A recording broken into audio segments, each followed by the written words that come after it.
Good morning, Mr. and Mrs. Smith. How are you guys doing? Great. I'm good, thank you. My name is Miss Mitchell, and I am Kate's 7th grade English Language Arts teacher. I have Kate 5th period, which is one of my advanced classes.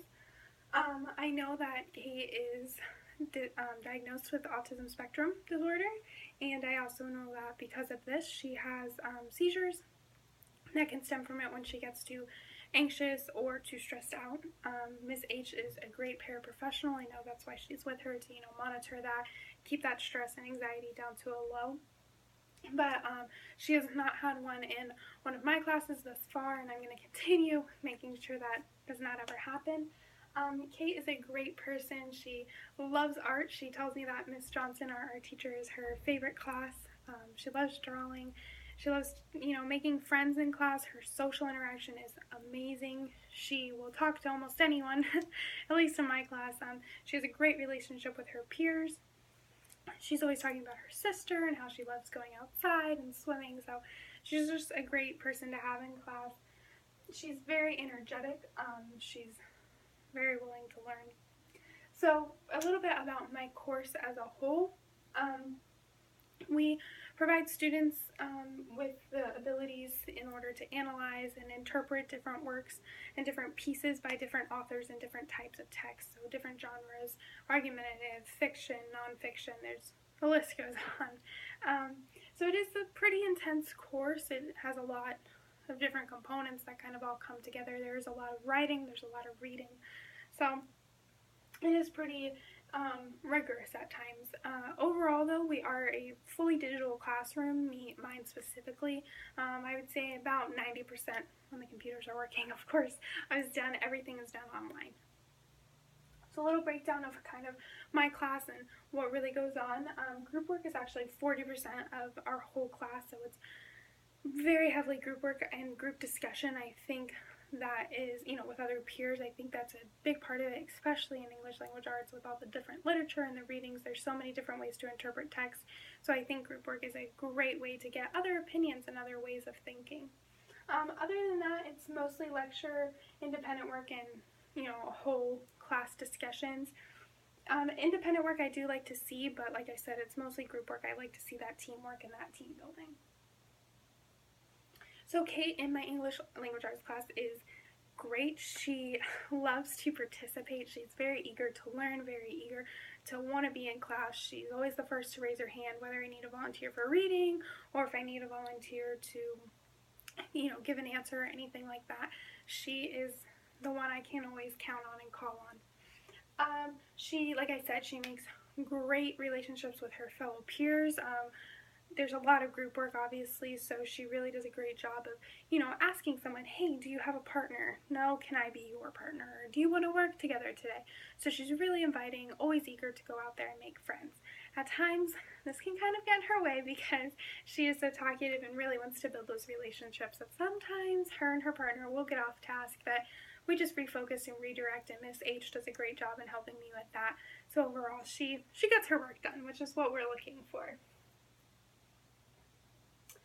So these are some different works that she has done that I've pulled and I've showed her grade. She does great in the vocabulary. We use a program called Zinc, and I normally do vocabulary right before we read some type of short story or any type of reading that we're going to do. I put the vocabulary in there, and it's basically like games that they play. There's matching, there's pictures, and all different types.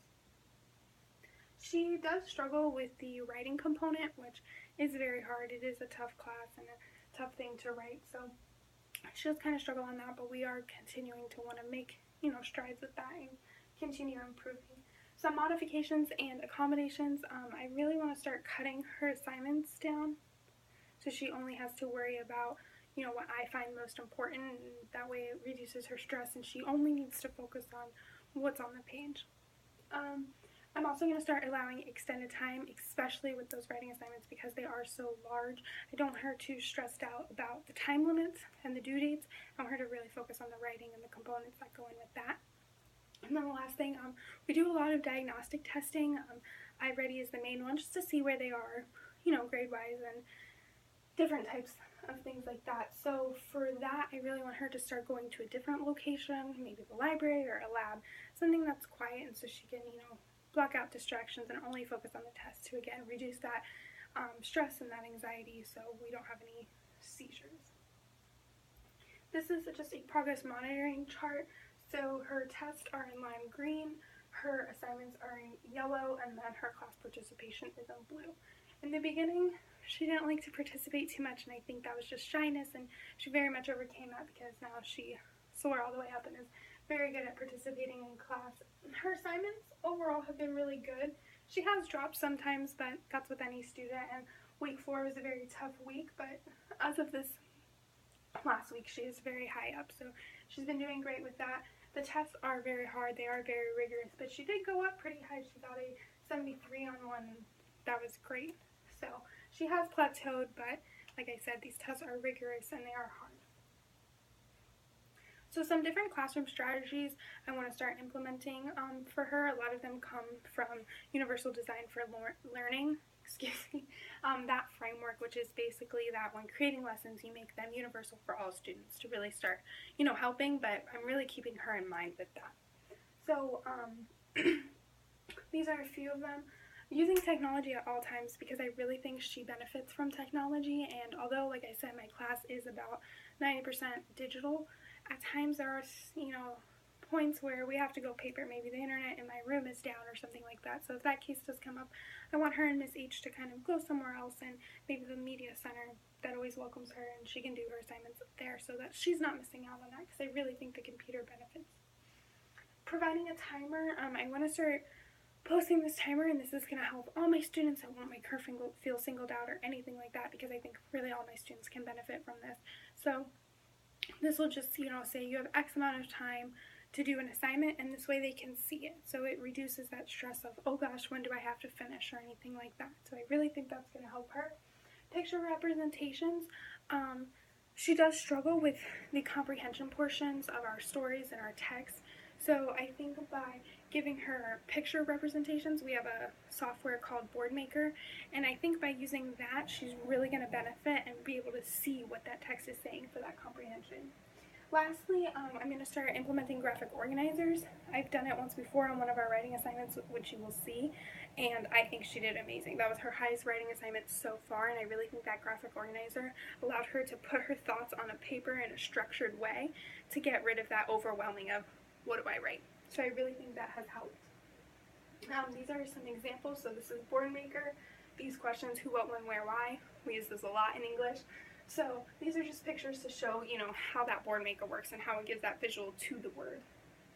A classroom timer displayed, that's going to be what it basically looks like. So that way every student can see it, but they know how much time, and it really keeps them on task and focused. This is the writing template we actually used for the argumentative paragraph that she did very well on. It just really helps students, get their thoughts on paper and look at it, and it breaks it down like piece by piece for them. So I really think that's going to be a huge benefit for her. Overall, though, she's been doing great in my class. Miss H is a great paraprofessional and really helps her, and I think she's doing great in the school, and I only wish more success. Do you guys have any questions for me? No? Okay, well, I hope you have a great day, and I really love Kate is a great person. Thank you.